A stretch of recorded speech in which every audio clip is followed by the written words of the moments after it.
Welcome to today's case presentation. We have an intriguing and challenging case that will test your diagnostic acumen and medical knowledge. Let's dive right in. But before we start, here's a quick question for you. Which of the following can cause an altered level of consciousness in a patient? 1. Hypoglycemia. 2. Drug overdose. 3. Electrolyte imbalance. 4. All of the above. That's right, all of the above. Altered consciousness can result from a variety of causes. Today we're looking at a specific scenario involving a toxicological emergency. Meet our patient, a 42-year-old female brought to the emergency department by her family. She is unresponsive, and her relatives report a possible overdose of diazepam and alcohol. On examination, she is comatose with a body temperature of 34.5 degrees Celsius, blood pressure of 100/80 millimeters of mercury, and tachypnea. Initial lab investigations reveal the following: creatinine 2.4 milligrams per deciliter, AST 500 international units per liter, GGT 35 international units per liter.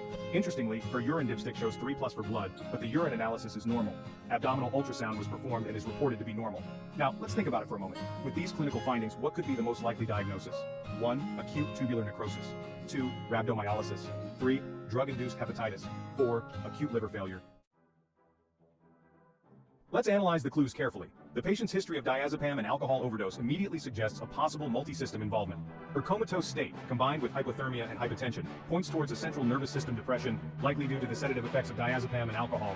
The creatinine level is elevated, indicating acute kidney injury. Her liver enzymes, AST at 500 IUL and GGT at 35 IUL, suggest liver stress or injury. The urine dipstick shows 3+ for blood, but there is no evidence of red blood cells on urine microscopy. This discrepancy suggests the presence of myoglobin in the urine, which is a key indicator of muscle breakdown. So given these findings, the most likely diagnosis is rhabdomyolysis. Rhabdomyolysis is the breakdown of muscle tissue leading to the release of myoglobin into the bloodstream. This condition can be precipitated by factors like prolonged immobilization, trauma, drug overdose, or alcohol abuse. In this case, the combination of diazepam and alcohol overdose may have led to prolonged immobilization, causing muscle ischemia and subsequent breakdown. This is supported by the elevated creatinine, suggesting kidney injury from myoglobinuria, high AST levels, which can also originate from muscle breakdown, and the discrepancy in the urine dipstick test. Management priorities include aggressive intravenous fluid resuscitation to prevent acute kidney injury, correction of electrolyte imbalances, and close monitoring for complications such as compartment syndrome or disseminated intravascular coagulation, DIC. It's also essential to address the underlying cause, in this case, managing the overdose and ensuring the patient's safety.